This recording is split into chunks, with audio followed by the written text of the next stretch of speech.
સુરતમાં પ્રેમિકાને સ્મીમેર હોસ્પિટલમાં તરછોડી પ્રેમી ફરાર થઈ જતા ચકચાર મચી છે। રાજસ્થાનથી સુરત લાવાયેલા 22 વર્ષીય કુમકુમને ટૂંક સારવાર દરમિયાન મોત થયું છે।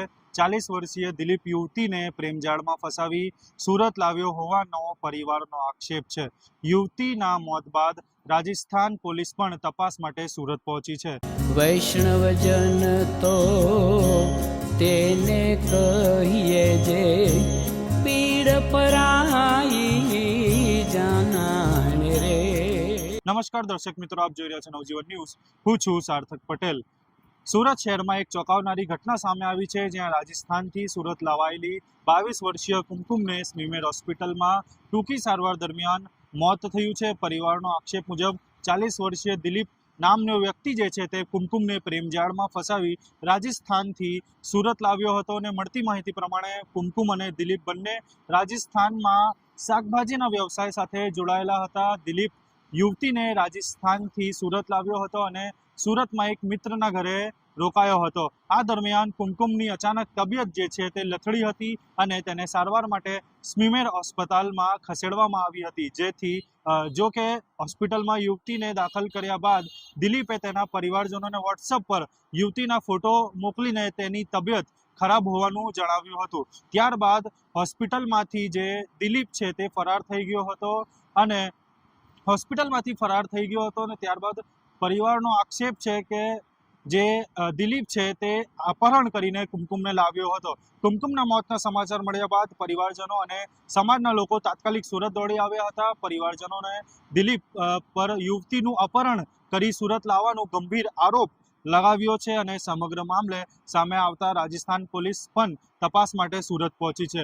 હવે યુવતી સુરત કેવી રીતે આવી, તેની તબિયત કેમ લથડી અને દિલીપ તેને હોસ્પિટલમાં છોડીને કેમ ફરાર થયો, તે સહિતના તમામ સવાલોના જવાબ પોલીસ તપાસ સામે આવશે। પરિવારજનોએ દિલીપ સામે કડક કાયદેસર કાર્યવાહીની માંગ કરી છે અને યુવતીને ન્યાય આપવાની માંગ કરી છે। આવો સાંભળીએ સમાજના જે અગ્રણી છે તેમને શું કીધું। बियाराम कुमार।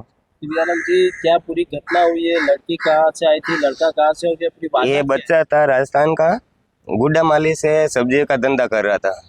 ठीक है, बच्चा और बच्ची दोनों साथ में ही काम कर रहे हैं और इसका फादर भी साथ में ही काम कर रहे थे। सब्जी का धंधा था। ठीक है, बच्ची को फुसला के ये सूरत लेकर आया। पहले इसका टिकट मिला अहमदाबाद रुका, अहमदाबाद से फिर सूरत आया।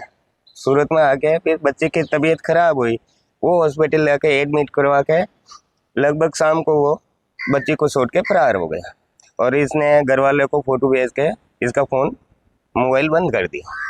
फिर इनका घर वाला के पास हमारा फ़ोन आया कि भाई मेरे बच्चे के साथ ये हुआ, आप हॉस्पिटल जाओ। तो हम गांव के रिश्तेदार है, तो इसके नाते हम सब लोग आए और फिर बच्ची को देखा और इसमें कल मतलब शाम को वो डेट हो गई इसकी।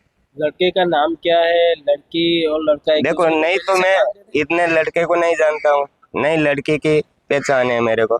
ये गांव की होने के नाते हम हेल्प करने के लिए आए।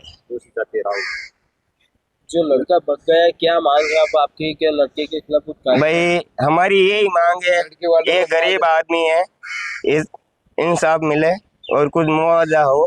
तो ये लड़के की उम्र कितनी थी? ये लड़के की उम्र बता रहा है 45 से और 46। उस लड़के ने कितनी बार और शादी की है? लड़के के सुनने में आ रहा है ये 5वीं लड़की होगी। और ये जो लड़की थी वो क्या काम कर रही थी? ये सब्जी का धंधा, लड़के सब्जी का ही धंधा कर रहे थे। तो यहाँ हॉस्पिटल पे कब छोड़ के गया था वो? ये हॉस्पिटल को मतलब परसों मतलब 23 तारीख को एडमिट कराया।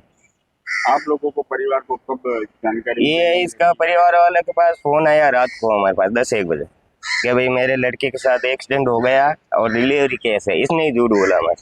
લડકા રાવ એ આવા જ મહત્વના સમાચાર માટે જોતા રહો નવજીવન ન્યૂઝ। સુરતથી સાર્થક પટેલની રિપોર્ટ।